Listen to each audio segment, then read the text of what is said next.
I'd be glad to, we got a few minutes to let somebody else give their truth. I realize what I said didn't please everybody, and a few people got up and walked out, but you know, that's all right. I think we're in the midst of something that's really important, and there's going to be times that I feel uncomfortable and situations when I'm around other people that I need to learn from, and there's times when I have to stand up and say things, my truth, when I know it's going to be uncomfortable for some people. So, yes, we have one over here. My truth is that my husband saw you 10 years ago, and it's your fault that we're farmers. Small farmers. Local farmers. Who else? You have one over here somewhere? Yes, go ahead. Hey, repeat the question. I got one here. I didn't find something I was looking for in your whole talk. You didn't once mention diversity. Okay. He said I didn't once mention diversity. And you know, you got to put some things in and leave some things out, but I clearly should have mentioned diversity as one of those fundamental principles. I talk about the fundamental core principles of nature that we can ignore, but we can't get around the consequences of. And the three principles of natural ecosystems, healthy natural ecosystems that I mentioned are holism. The whole's more than the sum of the parts. It's not like the economy, it's not individual. The second is diversity. You can't have a healthy natural ecosystem, a healthy economy, or a healthy society unless you have diversity. And the third is interdependence, mutually beneficial relationships. And it's mutually beneficial relationships among those diverse elements, when considered as a whole, that make that whole something more than a sum of the parts. That make an organic farm something more than just a collection of enterprises. That make a community something more than a collection of people. And that should make an economy something more than a collection of enterprises, but it doesn't. We have to look after the economy from the standpoint of society, because all economic value is short-term and it's focused on what I can get for me as an individual. We just need to accept that. It's hard for people to understand, but that's what economic value is, yes. So, John, when I was growing up, I went to grad school. Right. Jiang from China went out every year and harvested in the farm. Frederic Bichat from France, every year her family took 3 or 4 days, went to the great vineyards. They didn't own it, and picked grapes for free. How do we inspire people from the city to join in the local farm and more hands, you know? How do you inspire young people? Well, a community coming to the harvest and Oh, how do you inspire everybody to get involved? He's saying, how do we inspire everybody to get involved in the food system? He was talking about in other countries where people from the community, we come out and help with the harvest and this sort of thing. What's that? they went to pick the grapes for free. For free, he was talking about. I think as we build strong connections within our communities, you'll see more and more of that. As people become committed to each other when the farmer needs help with something, I think the people will pitch in and they'll recognize that they will get something back in return at some time. You know, I said that economic value is instrumental and impersonal. What differentiates that from social value is inherently personal. But also social value is instrumental in that there's an expectation you're going to get something back, but you don't know when and you don't know how much and you don't know what it's going to be. So when you build those social relationships within local food systems, then you're going to find people doing things for other people, for farmers, and farmers doing things for people in the community. There'll be some expectation that they'll get something back of value of that, but they don't know when or where or how it's going to come about. And that's fundamentally different than an economic transactions. Economic transactions are based on specific quantities, when it's going to be paid when.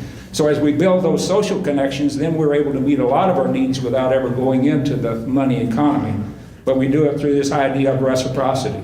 And another important thing about social values is those evolve into the ethical values that are necessary for sustainability, because we learn how we should treat people that we know, people that we love, is how we should treat other people that we don't know and don't have a personal relationship with. And that's what an ethical value is. It's doing things for people when there's no expectation you'll get anything back. The value is simply in doing the right thing. And that evolves out of those social relationships. That's where you learn it, as well as from this quiet voice within that tells us where we should go, if we listen to it. Okay. Any other questions? We got time maybe for one more or two? Yeah. Yeah, I've noticed a tendency with the explosion of farmers markets, they're becoming so proliferated, is that the right word? That we get the same customer base at one on Thursday and one on Friday, and pretty quick, what was good a few years ago has now really, like in our behalf, has really dwindled and hurt our participation because we can't afford to go man one every day for 3 bags of strawberries. And, really tough, really hard. Yeah. But I think that's one of those things that you're talking about having, more and more markets, that you have to go to more and more markets to sell the same amount of stuff. I guess you're talking about the same amount of product, or whatever. See, what's going on here is you're creating a new food system, and that's not quick or easy, and it's not without some difficulties involved. And the whole thing has to kind of come along, and it doesn't always come along very smoothly, where you're talking about the customer base grows. There may be a time when you have more farmers markets than you really need for your customer base. I don't know. But you're learning by you're doing it. But the thing I want to get across is don't fall back into this idea that it's just an economic thing again. I've heard people argue, they say, well, we don't want to expand a farmer's market because we'll just have to divide up the customers. But in reality, everything that I've seen is the more variety you can offer at a farmer's market, the more customers you're going to get, and then the number of customers is going to grow faster than the number of vendors in a particular market. Now, there may be a saturation point of where you are now, but that saturation point is always changing because an increasing number of people are coming into the market. So maybe the increased markets, though it's an inconvenience in the short run, having so different markets, that by having those markets more accessible to more people, as those markets grow, then your market will be as big or bigger than it was before at some point in the future, and you're just going through some growing pains. But I think the idea is to don't fall back in that trap of just bottom line thinking. That'll take you right back to where we were before. And I'm not smart enough to figure out all the things we should do and shouldn't do in recreating this system. But I'm convinced it can be done. I say one advantage of being old, and I'll say this in the session this afternoon, is you can remember things when they aren't like they are today. I can remember when we didn't have supermarkets. I remember the first supermarket in my area of the country was a Piggly Wiggly. And I'm sure people thought if they let people go in and take stuff off the shelves themselves, they're going to steal them blind. But they did. And I can remember when we didn't have, I remember the first franchise restaurant. It was the McDonald's when I went to college. So, I've seen all of this in my adult lifetime. It basically happened in 50 years. We totally changed from having a local, I don't know if it's sustainable, but a local organic food system to having a global industrial food system within a period of 50 years. And as I said before, what we have now is not sustainable. I can't tell you how long we can keep doing what we're doing. I used to forecast hog and cattle prices. That's what I did back in my previous. I learned that you can't foretell the future with certainty, but you can certainly tell when something's headed in a direction that it's going to go the other way.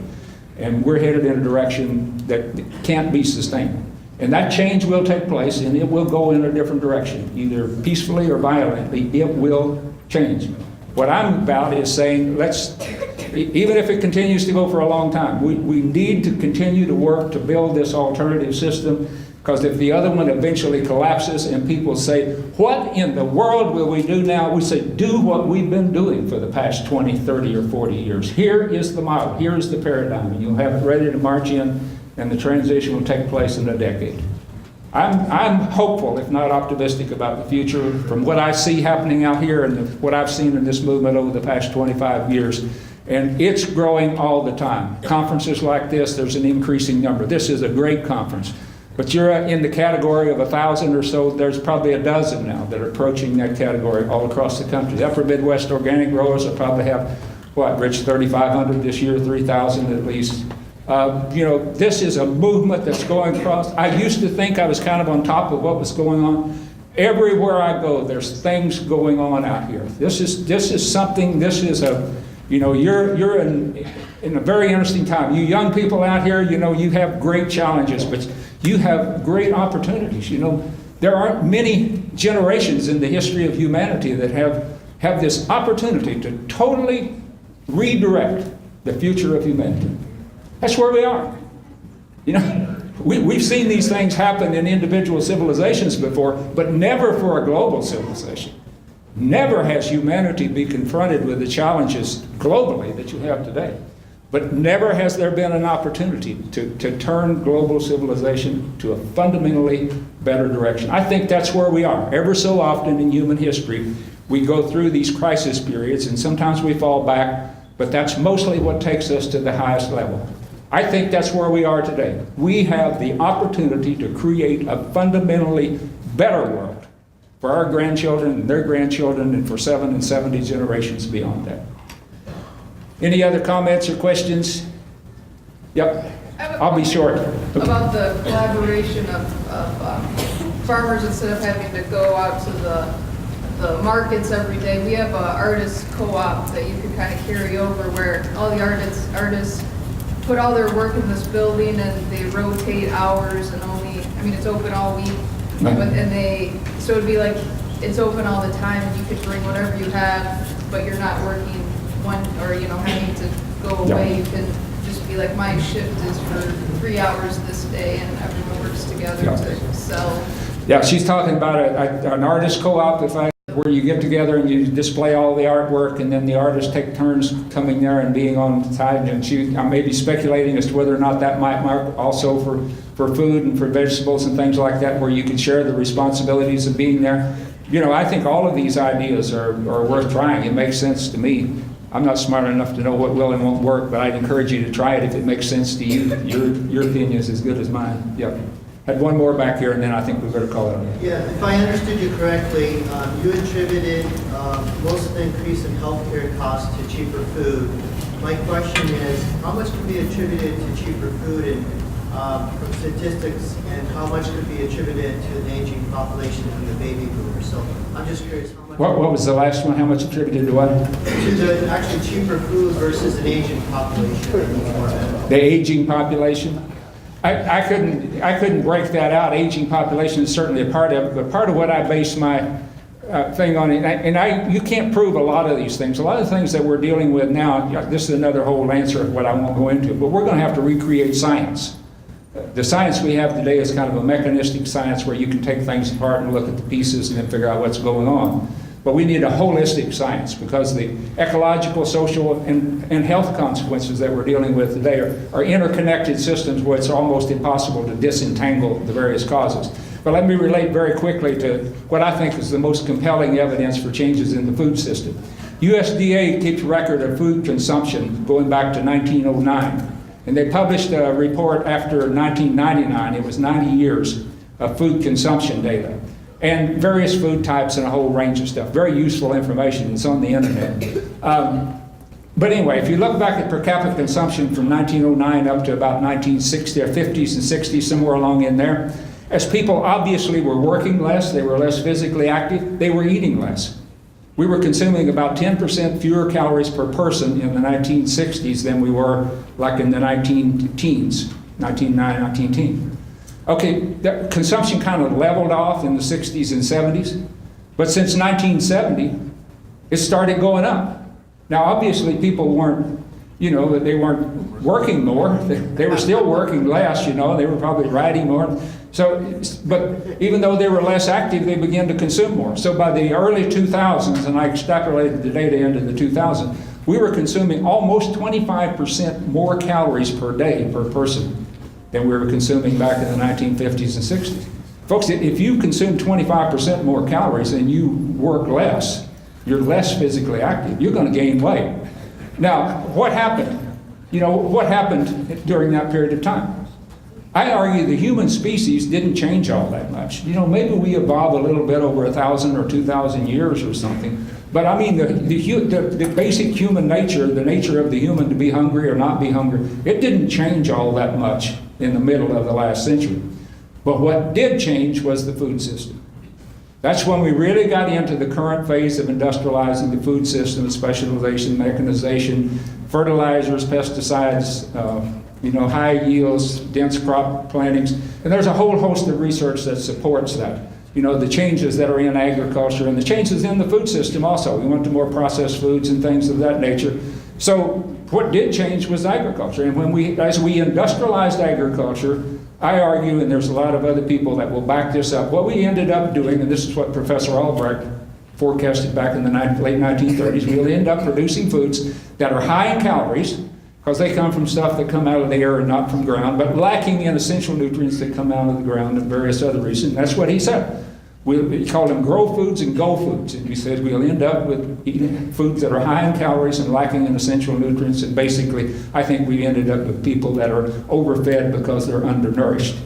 Now, a lot of other things going on. You say, well, changes in processing, things of that nature, and packaging and so on. That made a big difference. It did. But there's also an animal study that's been done in several different countries, and they looked at animals that live in close proximity to humans, including pets and lab animals, but also rats and feral animals of various kinds. And the obesity rates in those animals mirror the obesity rates in humans.